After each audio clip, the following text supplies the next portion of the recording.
Hello good morning friends. तो कैसे आप सब लोग। Myself Sohail Mansoori and आप सब लोग मुझे देख रहे हो मंसूरी क्लासेस पे।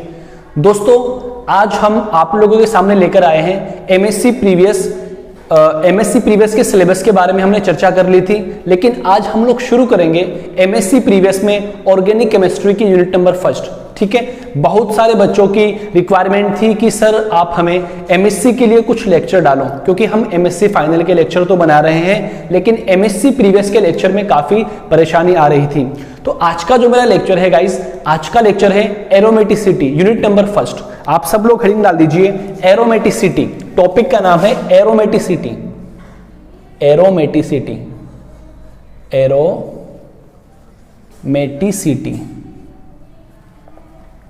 ओके चलो हेडिंग डाल के आप छोड़ देना। ठीक है, एक एक पॉइंट को समझना है, क्या इंपॉर्टेंट पॉइंट है वो सारे हम समझ जाएंगे।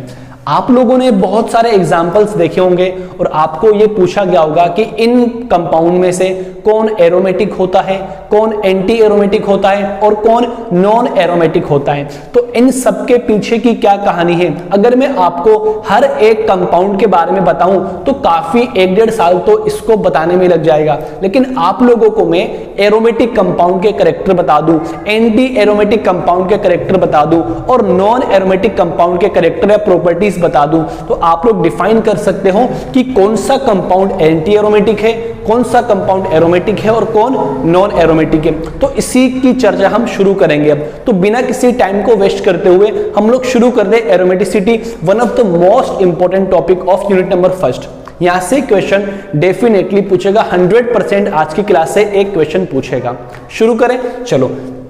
तो गाइज एरोमेटिसिटी की जब मैं बात करता हूं तो एरोमेटिसिटी का मतलब होता है कि ये प्रॉपर्टी साइक्लिक कंपाउंड की होती है। साइक्लिक कंपाउंड के साथ साथ में कंपाउंड का प्लेनर होना भी जरूरी है। ठीक बात है।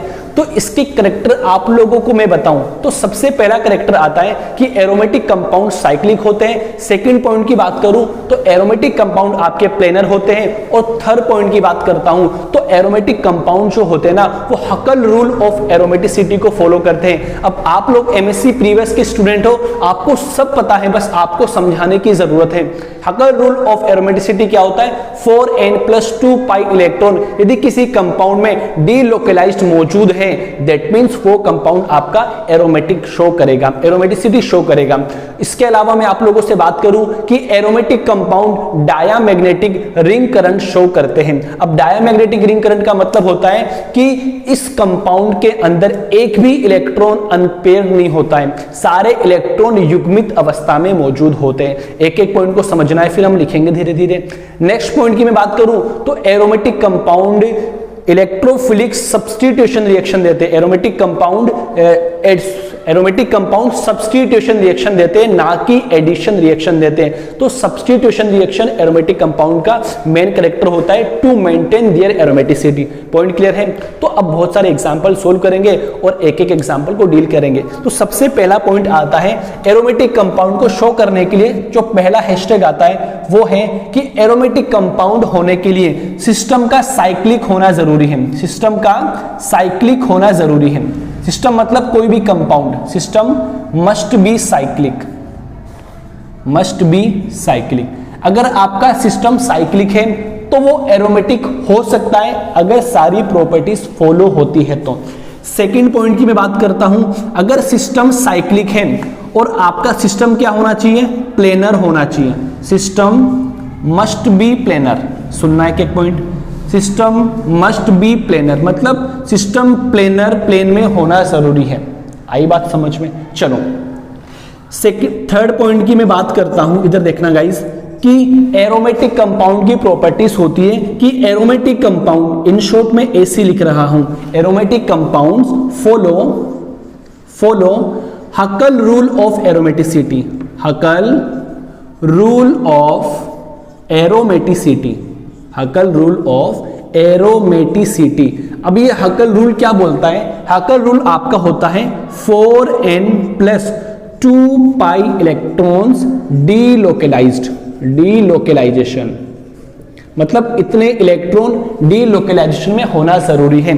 गाइज यहां पर देखो बीएससी थर्ड ईयर के अंदर आप लोगों ने पढ़कर आए हो तो आपको सब पता होना चाहिए। यहां पे n की वैल्यू क्या क्या होती है, 0, 1 2 3 4 एक्सेट्रा।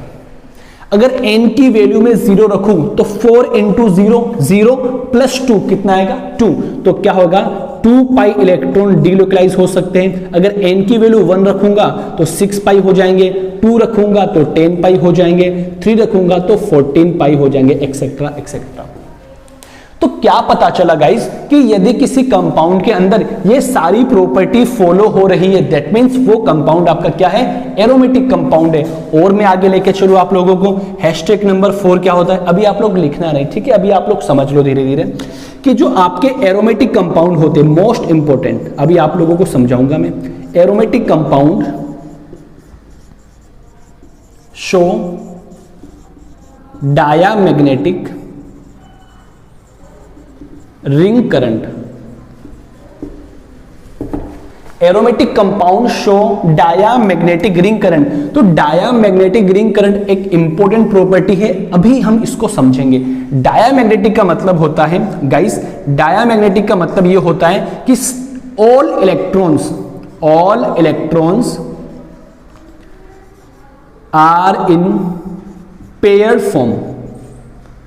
फॉर्म, सारे इलेक्ट्रॉन पेयर होंगे, एक भी अयुग्मित इलेक्ट्रॉन नहीं होगा। चलो नेक्स्ट पॉइंट की बात करता हूं मैं, हैशटैग नंबर 5 कि एरोमेटिक कंपाउंड गिव्स, अभी जो मैंने आपको बोला substitution reaction rather than addition reaction. ऐसा क्यों होता है, टू मेंटेन देयर एरोमेटिसिटी।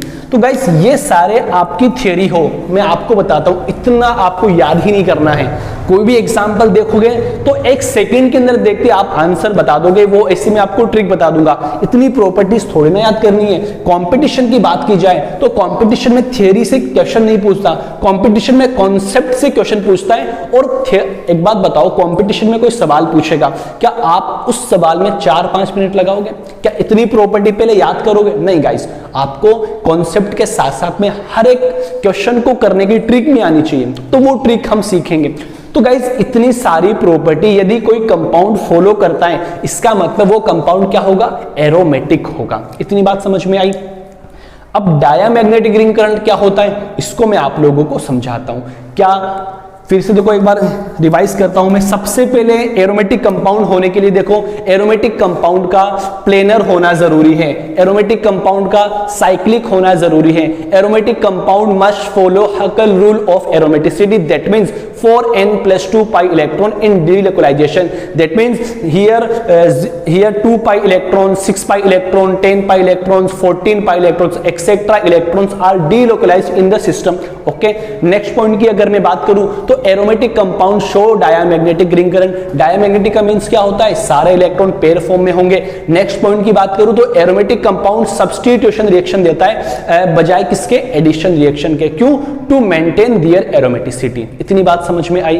अब आप लोगों को मैं डायामैग्नेटिक रिंग करंट को समझाता हूं कि क्या डायामैग्नेटिक रिंग करंट होता है। टिल देन आप इसका स्क्रीनशॉट ले लीजिए, फिर मैं मेरे नेक्स्ट सेगमेंट की ओर मूव करता हूं।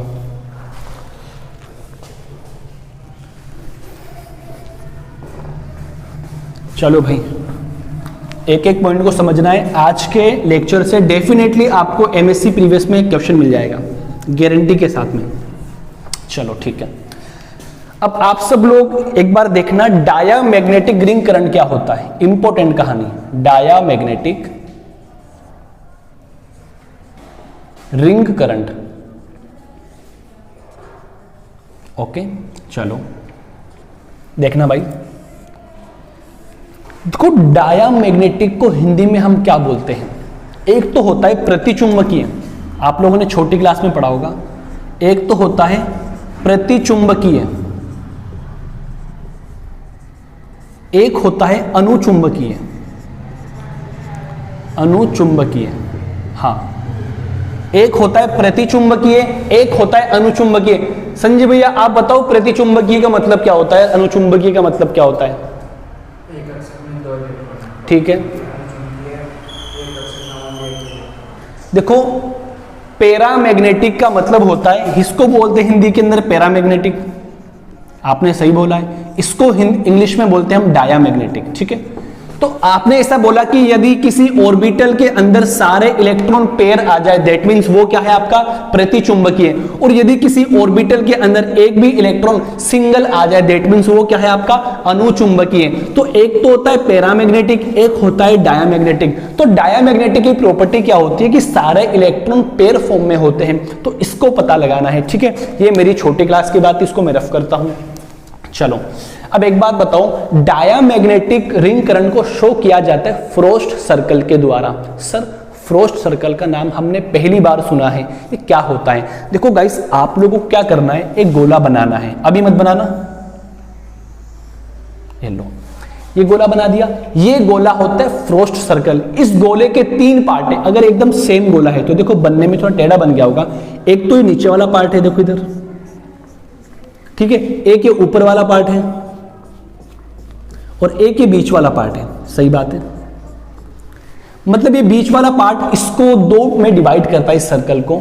तो नीचे वाला पार्ट होता है, जो नीचे वाला लेवल होता है, इसको बोलते हैं हम बॉन्डिंग एनर्जी लेवल। इसको हम बोलते हैं anti bonding energy level, okay. इसको बोलते हैं नॉन बॉन्डिंग एनर्जी लेवल, ठीक है। अब एक बात बताओ गाइस, ये मेरा फ्रोस्ट सर्कल हो गया, यहां पे एक ऐसा प्रेजेंट होता है, एक ऐसे प्रेजेंट होता है।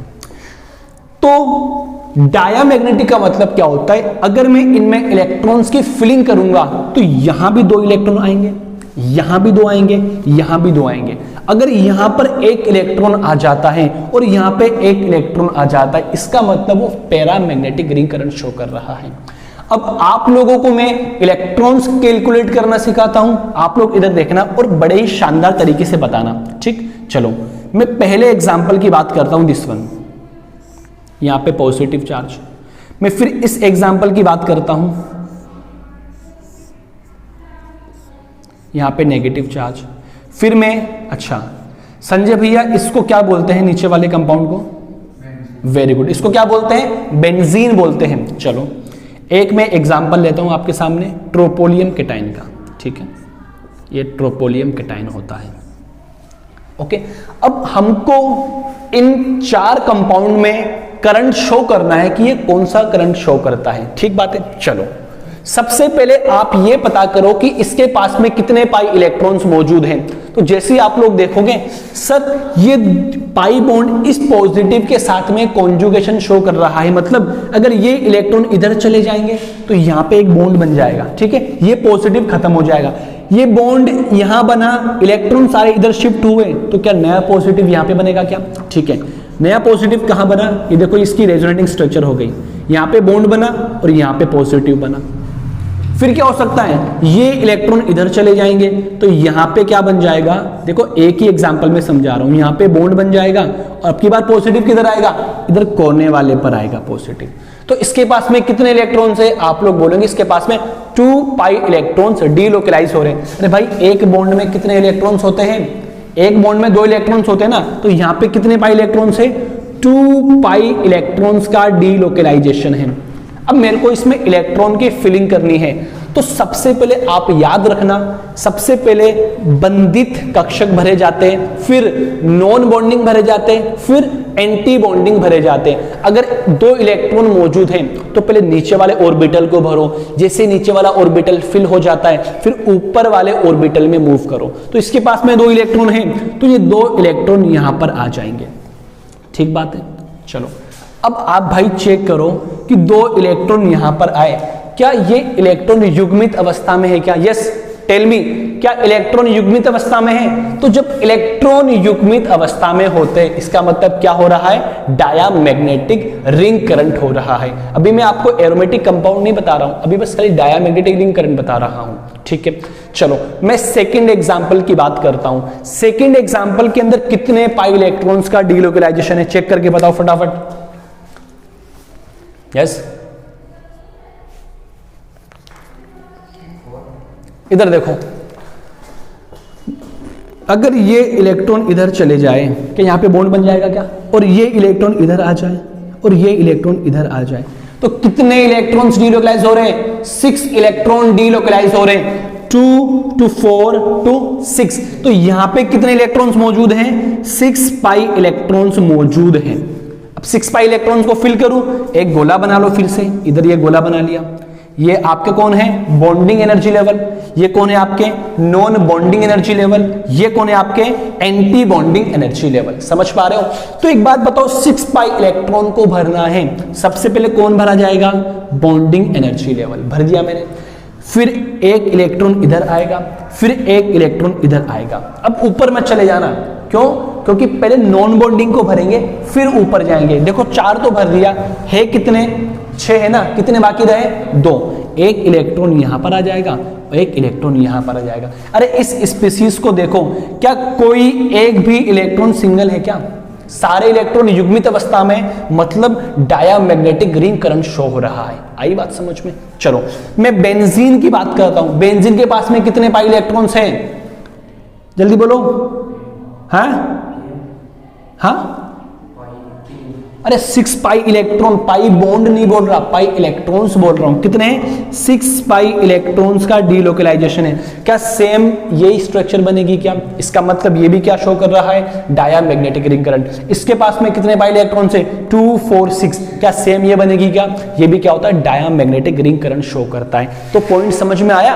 डायामैग्नेटिक रिंग करंट को समझाने के लिए क्या करना पड़ता है? एक सर्कल बनाना पड़ता है। इस सर्कल को मैं बोलता हूं frost circle. Frost circle. Okay guys, चलो फ्रोस्ट सर्कल की मदद से हम रिंग करंट शो कर सकते हैं। अब गाइस एक बात याद रखना, आप लोगों को मैं लगे हाथ पैरामैग्नेटिक रिंग करंट को भी समझा देता हूं। इधर देखना, मैं एग्जांपल लिख रहा हूं ये, ठीक बात है। कितने पाई इलेक्ट्रॉन्स? 4 pi electrons. कितने हैं? 4 पाई इलेक्ट्रॉन्स हैं। चलो आई बात समझ में? अब 4 पाई इलेक्ट्रॉन्स को इस गोले के अंदर फिल करना है, ठीक बात है। तो कैसे फिल करोगे? यहां कितने इलेक्ट्रॉन्स आएंगे? 2। एक इधर आएगा और एक इधर आएगा। क्या अब कोई इलेक्ट्रॉन्स बचाए क्या? क्यों? 4 इलेक्ट्रॉन्स थे, चारों मैंने एनर्जी लेवल में भर दिए। क्या यहां पर अयुग्मित इलेक्ट्रॉन है क्या? कितने अयुग्मित इलेक्ट्रॉन हैं? 2 अयुग्मित इलेक्ट्रॉन है। इसका मतलब ये क्या शो कर रहा है? Diamagnetic ring current, sorry paramagnetic ring current को शो कर रहा है। समझ पा रहे हो? ठीक है। पैरामैग्नेटिक रिंग करंट प्रॉपर्टी होती है एंटी एरोमेटिक कंपाउंड की। किसकी प्रॉपर्टी होती है? एंटी एरोमेटिक कंपाउंड की। इतनी बात समझ में आई? चलो एक एग्जांपल और सोल्व कर लेते हैं, आप खुद ही बताना। इसके पास में कितने पाई इलेक्ट्रॉन्स है? देखो यहां पे पॉजिटिव के साथ में दिया, तो पॉजिटिव के पास इलेक्ट्रॉन होते हैं क्या? नहीं होते ना। नेगेटिव के पास में 2 इलेक्ट्रॉन होते हैं। 2 इलेक्ट्रॉन ये रहे और 2 इलेक्ट्रॉन ये रहे। कितने पाई इलेक्ट्रॉन्स? 4 पाई इलेक्ट्रॉन्स का सेम स्ट्रक्चर बनेगी क्या? क्या होगा? Paramagnetic ring current. तो ये होता है रिंग करंट के बारे में कौन समझाता है? फ्रोस्ट सर्कल समझाता है। अब हम क्या करेंगे? एरोमेटिक कंपाउंड की प्रॉपर्टी लिखेंगे, एंटी एरोमेटिक कंपाउंड की प्रॉपर्टी लिखेंगे और नॉन एरोमेटिक कंपाउंड की प्रॉपर्टी लिखेंगे। और फिर हम 50-60 एग्जाम्पल करेंगे, उनमें से 2-3 सवाल डेफिनेटली 100% आपको आने वाले एग्जाम में मिल जाएंगे। ओके, शुरू करें। स्क्रीनशॉट लो, नहीं समझ में आए तो कमेंट बॉक्स आपके लिए 24 आवर खाली है, कमेंट कर दिया करो। ठीक है गाइस, चलो शुरू करते हैं हम नेक्स्ट। हाँ तो चलिए गाइस, हम लोगों ने डिस्कस किया है रिंग करंट के बारे में। ठीक है, डायामैग्नेटिक रिंग करंट और पैरामैग्नेटिक रिंग करंट। अब हम शुरू करेंगे एरोमेटिक, एंटी एरोमेटिक और नॉन एरोमेटिक कंपाउंड्स की प्रॉपर्टी। तो आप एक पेज को 3 पार्ट में डिवाइड करोगे, ठीक बात है। चलो यहां पे आप लोग लिखोगे, आपको दिख रहा है यहां पे? चलो यहां पे आप लोग लिखोगे एरोमेटिक। क्या लिखोगे? एरोमेटिक। ठीक है, यहां पे आप लोग लिखोगे एंटी एरोमेटिक। क्या लिखोगे? Anti aromatic. और यहां पे आप लोग लिखोगे नॉन एरोमेटिक। क्या लिखोगे? Non aromatic. ठीक है, चलो छोटी क्लासों में भी सवाल पूछता है, इसको इन शॉर्ट में ऐसे रिप्रेजेंट करता हूं, इसको ए डॉट ए से रिप्रेजेंट करता हूं, इसको एन डॉट ए से रिप्रेजेंट करता हूं। कर ली। 3 पार्ट में करने के बाद में इसको छोड़ देना है। अब एक एक प्रॉपर्टी अपने को समझनी है। सबसे पहले मैं एरोमेटिक कंपाउंड्स की प्रॉपर्टी बताता हूं। अभी तो मैंने आप लोगों को बताई है क्या होना चाहिए, सिस्टम साइक्लिक होना चाहिए, सिस्टम प्लेनर होना चाहिए, सिस्टम हकल रूल ऑफ एरोमेटिसिटी को फॉलो करना चाहिए, system diamagnetic ring current show करना चाहिए। ठीक है, अब मैं आपको इन शॉर्ट बता रहा हूं सारा। ठीक है, सबसे पहला पॉइंट क्या था, सिस्टम क्या होना चाहिए, सिस्टम मतलब कोई भी एग्जांपल, सिस्टम होना चाहिए साइक्लिक। चलो, सिस्टम क्या होना चाहिए आपका, प्लेनर। सिस्टम क्या होना चाहिए, प्लेनर। देखना एक एक पॉइंट। सिस्टम क्या फॉलो करना चाहिए, yes, follow हकल rule of aromaticity. वो क्या होता है, that is 4n plus 2 pi electrons, वो भी डीलोकलाइजेशन। n की वैल्यू कितनी थी, 0 1 2 3 dash dash dash. It means 2 pi 6 pi 10 pi 14 pi etcetera कहां से आ रहे हैं, n का मान अगर आप 0 रखोगे तो 2 पाई आएगा, n का मान 1 रखोगे तो 6 पाई आएगा, n का मान 2 रखोगे तो 10 पाई आएगा, n का मान 3 रखोगे तो 14 पाई आएगा। n का मान 3 रख के देखो, 4 × 3 12 प्लस 2 14 पाई इलेक्ट्रॉन्स आएंगे। आई बात समझ में। नेक्स्ट पॉइंट की बात करता हूं, क्या शो करना चाहिए, डायामैग्नेटिक रिंग करंट को शो करना चाहिए। अभी मैंने आपको बता दिया रिंग करंट कैसे शो करते हैं, सही बात है, इतनी बात समझ में आ रही है। नेक्स्ट पॉइंट की बात करता हूं, all carbon atom sp2 hybridized, important लगा देना भैया, sp2 हाइब्रिडाइज्ड सम टाइम क्या होता है, sp हो सकता है। मेनली क्या होगा आपका, sp2 हाइब्रिडाइज्ड। इतनी बात समझ में आई, चलो ठीक है। अब मैं बात करता हूं एंटी एरोमेटिक कंपाउंड्स की, क्या प्रॉपर्टीज होती है देखना। एंटी एरोमेटिक कंपाउंड के लिए देखो, सिस्टम क्या होना चाहिए, मतलब कोई भी एग्जांपल, सिस्टम साइक्लिक होना चाहिए। देखो इसकी तरह साइक्लिक होना चाहिए। सिस्टम क्या होना चाहिए आपका, सिस्टम होना चाहिए प्लेनर। चलो बात समझ में आती है, ओके। लेकिन यहां पे फॉलो क्या होता है, यहां पे फॉलो होता है 4n pi electrons rule follow होता है। इट मींस n का मान आता है 1 2 3 4 डैश डैश। n का मान 1 रखोगे तो कितना आएगा, 4 पाई, 2 रखोगे तो 8 पाई, 4 का पहाड़ा बोलते हो, 4 एकम 4 4 दूना 8 12, उसके बाद में 16 एक्सेट्रा एक्सेट्रा। इतने पाई इलेक्ट्रॉन डीलोकलाइज दिखे। ये दोनों प्रॉपर्टीज के साथ साथ में क्या क्या प्रॉपर्टीज होनी चाहिए कि एंटी एरोमेटिक कंपाउंड क्या शो करते हैं, बताओ भैया, पैरामैग्नेटिक रिंग करंट शो करते हैं। आई बात समझ में, इतनी बात समझ पा रहे होंगे आप। चलो ये कहानी होती है एंटी एरोमेटिक कंपाउंड की। चलो मैं नॉन एरोमेटिक कंपाउंड की भी बात करता हूं, फिर एग्जांपल की तरफ मूव करता हूं। देखो नॉन एरोमेटिक कंपाउंड के लिए सबसे पहली property, all acyclic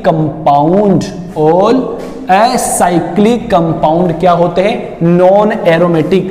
all free radical, जिसको आप हिंदी में मुक्त मूलक बोलते हो, ऑल फ्री रेडिकल क्या होते हैं आपके, नॉन एरोमेटिक कंपाउंड होते हैं। चलो बात समझ में आई, कैसे पता लगा लो। जैसे ये हो गया, जैसे ये हो गया, सारे देखो एसाइक्लिक है, रेडिकल मौजूद है, तो क्या कहलाएंगे आपके, नॉन एरोमेटिक कंपाउंड कहलाएंगे। ठीक है, अब एक बात बताओ, यदि आपका system 4n plus 2 pi electron रखता हो, किसकी तरह, एरोमेटिक की तरह, इधर गया ये रहा, या फिर रखे वो 4n पाई इलेक्ट्रॉन्स, इतने इलेक्ट्रॉन्स होने चाहिए, लेकिन वो क्या नहीं हो, डीलोकलाइजेशन नहीं हो, डीलोकलाइज्ड इलेक्ट्रॉन नहीं हो, डीलोकलाइज्ड इलेक्ट्रॉन नहीं हो। इसका मतलब डीलोकलाइजेशन रुक गया। अब इलेक्ट्रॉन में डीलोकलाइजेशन हम दो तरीके से रोक सकते हैं, ठीक है। जैसे कोई एग्जांपल है मेरा, ये वाला एग्जांपल है, इसमें कितने पाई इलेक्ट्रॉन्स हैं, तो आप काउंट करोगे 2 और 2 4। यदि मैं इसको हटा दिया, कितने पाई इलेक्ट्रॉन्स, 2 पाई इलेक्ट्रॉन्स मौजूद हैं। एरोमेटिक कंपाउंड में 2 पाई इलेक्ट्रॉन्स आते हैं, ठीक है। लेकिन यहाँ पे देखो कौन सा कार्बन है, sp3 हाइब्रिडाइज कार्बन एटम है। क्यों? क्योंकि 2 सिंगल वैलेंसी और 2 हाइड्रोजन के द्वारा सेटिस्फाई हो रही है, ठीक है। मैं इस एग्जाम्पल की बात करूं, यहाँ पे 2 sp3 हाइब्रिडाइज कार्बन एटम है। मैं इस वाले एग्जाम्पल की बात करूं, इधर देखो, इसके नीचे नहीं लिख रहा हूं भाई मैं, वो सारे इसके नीचे लिख रहा हूं मैं। देखो यहाँ पे लिख देता हूं, यहाँ पे दिख रहा है क्या आप लोगों को? चलो, ये भी sp3 हाइब्रिडाइज कार्बन एटम है। इधर देखो, नहीं दिख रहा है तो दिख रहा है अब? ओके, sp3 मतलब ये फॉलो होने के बाद में भी एरोमेटिक नहीं है। क्यों? क्योंकि sp3 हाइब्रिडाइज कार्बन एटम आ जाता है ना, तो सिस्टम आपका नॉन प्लेनर हो जाता है। अरे sp3 की ज्योमेट्री क्या होती है? टेट्राहाइड्रल चतुष्फल की होती है ना। चतुष्फल की कुछ इस तरीके से बनती है, 2 इधर, एक इस तरफ होता है और एक इस तरफ मौजूद होता है, तो मतलब 3 डायरेक्शन होती है। तो आप लोग यहां पे लिख सकते हो नॉन प्लेनर। अब नॉन प्लेनर कैसे कैसे हो सकती है? To introduce sp3 carbon atom. sp3 carbon atom जब आप इंट्रोड्यूस करा दोगे तो सिस्टम क्या हो जाएगा? नॉन प्लेनर हो जाएगा। या फिर क्या कर दो आप, नॉन प्लेनर स्ट्रक्चर कैसे बनेगी? इधर देखो, जैसे ये आपका कोई सिस्टम है, देखो इसके पास में कितने पाई इलेक्ट्रॉन्स है? 8 पाई इलेक्ट्रॉन्स, 2 4 6 8 पाई इलेक्ट्रॉन्स मौजूद हैं। तो 8 पाई इलेक्ट्रॉन्स तो एंटी एरोमेटिक कंपाउंड की प्रॉपर्टी होती है।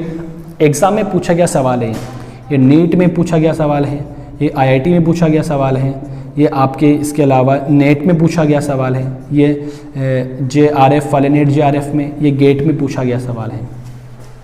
देखते ही आप लोग क्या टिक मारोगे? देखो साइक्लिक भी है, ठीक है। 8 पाई इलेक्ट्रॉन्स मौजूद है तो आप लोग लिखोगे एंटी एरोमेटिक, लेकिन जो दिख रहा है ना वो वैसा नहीं है। इसकी स्ट्रक्चर होती है टब शेप की तरह। कैसी? ऐसी